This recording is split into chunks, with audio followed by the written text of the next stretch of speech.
తల్లి గర్భము నుండి ధనము తేడెవ్వడు వెళ్ళిపోయిన నాడు వెంటరాదు.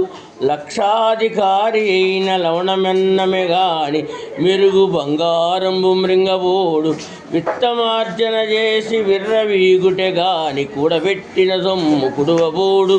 పొందుగా మురుగైన భూమి లోపల పెట్టి దాన ధర్మము లేక దాచి దాచి తుదకు దొంగలకిత్తురో దొరలకౌనో. తేనె జుంటీకీయవా తెరువరులకు భూషణ వికాస శ్రీధర్మపుర నివాస దుష్ట సంహార నరసింహ దురిత దూరా. అమ్మ కడుపు నుండి పుడుతున్నప్పుడు నరుడు తన వెంట ఏ ధనాన్ని తెచ్చుకోడు. పుట్టాక తాను సంపాదించిన ధనాన్ని తాను చనిపోయేటప్పుడు వెంట తీసుకొని పోడు. మధ్య నాటకమునకు ఎందుకు బాదర బందీ కవి యొక్క అనుభవంతో చెబుతున్నారు ఆయన.